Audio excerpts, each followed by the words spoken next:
नमस्कार। आज हम इतिहास के एक ऐसे पल को देखने जा रहे हैं, एक ऐसा दिन जिसने सच में दुनिया को हमेशा के लिए बदल कर रख दिया। आज बात होगी जापान पर हुए परमाणु हमले की। इस पूरी कहानी के दिल में जो इंसानी तजुर्बा है, उसे समझने के लिए एक चश्मदीद के बयान से शुरू करना सबसे सही रहेगा। ये शब्द हैं सत्सुको थरुरो के। सोचिए, जब हिरोशिमा पर बमबारी हुई, वो सिर्फ 13 साल की थी और वो उस हमले से जिंदा बच निकली। जो हुआ उसकी भयावहता को अगर समझना है तो सबसे पहले ये जानना बहुत जरूरी है कि 6 अगस्त 1945 की उस सुबह हिरोशिमा शहर की जिंदगी आखिर थी कैसी। देखिए, जंग ने हिरोशिमा के लोगों की जिंदगी को पहले ही एक संघर्ष बना दिया था। हर दिन अनिश्चितता और कमी का सामना करना। दूध और अंडे जैसी आम चीजें वो तो जैसे एक लग्जरी बन चुकी थीं। और सड़कों पर एक अजीब सा सन्नाटा पसरा रहता था, क्योंकि निजी गाड़ियों के लिए पेट्रोल ही नहीं था। ऐसा लगता था जैसे शहर ने अपनी रफ्तारी खो दी हो। उस सुबह एक झूठे अलार्म ने लोगों को सुरक्षा का एक धोखा दे दिया था। जब खतरे का सायरन बंद हुआ तो सब अपने अपने रोजमर्रा के कामों में लग गए। किसी को अंदाजा तक नहीं था कि बस कुछ ही मिनटों में उनकी दुनिया तबाह होने वाली है। और फिर चंद पलों में सब कुछ बदल गया। चलिए अब उन 43 सेकंड पर नजर डालते हैं जिन्होंने दुनिया का चेहरा ही बदल कर रख दिया। हमले को पूरी मिलिट्री सटीकता के साथ अंजाम दिया गया, लेकिन एक तेज हवा ने बम को उसके असली टारगेट से थोड़ा सा भटका दिया। 43 सेकंड तक जमीन पर मौजूद लोगों ने उसे आसमान से नीचे आते देखा। वो इस बात से बिल्कुल अनजान थे कि वे इतिहास की सबसे बड़ी तबाही में से एक के गवाह बन रहे हैं। जो ताकत उस बम से निकली वैसी पहले कभी देखी नहीं गई थी। उसने पल भर में सूरज की सतह से भी ज्यादा गर्म हालात पैदा कर दिए। ऐसा था मानो जैसे सूरज ही धरती पर आकर फट गया हो। बस एक पल में, सिर्फ एक पल में शहर की 2/3 इमारतें मलबे का ढेर बन गईं और 2.5 लाख की आबादी में से 80,000 लोग एक सेकंड में भाप बनकर उड़ गए। मतलब जो लोग जमीन पर थे उनकी तो पलक झपकने से पहले ही आंखें जल गईं। ये सिर्फ आंकड़े नहीं हैं। इन आंकड़ों के पीछे असली इंसान थे जिनकी जिंदगियां एक पल में बिखर गईं। तो चलिए अब उन लोगों की कहानियां सुनते हैं जो उस अविश्वसनीय तबाही से किसी तरह बच निकले।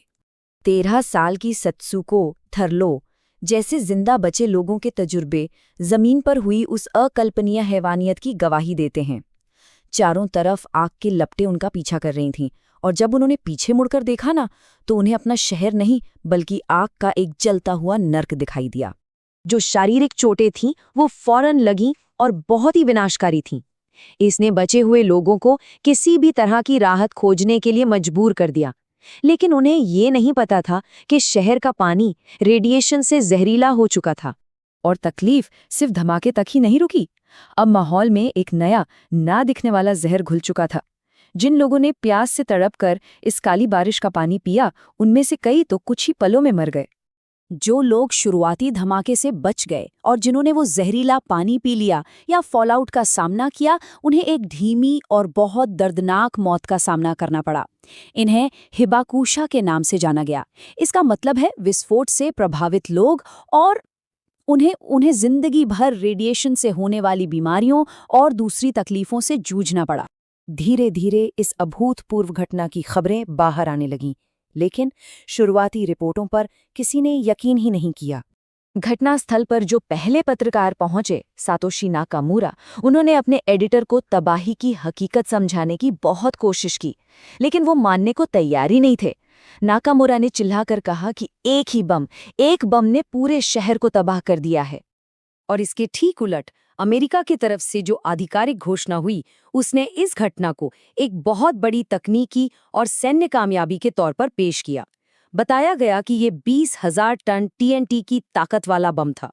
जापान अभी हिरोशिमा में हुई तबाही को समझने की कोशिश ही कर रहा था कि एक दूसरा हमला कर दिया गया। दूसरा बम, जिसका नाम फैटमैन था, वो पहले वाले से भी ज्यादा शक्तिशाली था। इसका असली निशाना कोकोरा शहर था, लेकिन खराब मौसम की वजह से इसे नागासाकी पर गिरा दिया गया। नागासाकी का मंजर भी उतना ही भयानक था जैसा कि नर्स सानो मुएको जैसे जिंदा बचे लोगों ने बताया। उन्होंने बच्चों को अपनी माँओं की गोद में कोयले की मूर्ति बनते हुए देखा। 2 परमाणु हमले और साथ ही सोवियत संघ का युद्ध में शामिल होना। इसके बाद जापान के पास कोई रास्ता नहीं बचा था। और इन घटनाओं ने सीधे तौर पर मानव इतिहास के सबसे विनाशकारी युद्ध को खत्म कर दिया। हिरोशिमा और नागासाकी का इतिहास हमें एक बहुत गहरे सवाल के साथ छोड़ जाता है। क्या हम वाकई तब तक सुरक्षित हो सकते हैं जब तक हमारे पास खुद को ही मिटाने की ताकत मौजूद है? ये एक ऐसा सवाल है जिसका जवाब आज भी हम सब मिलकर ढूंढ रहे हैं।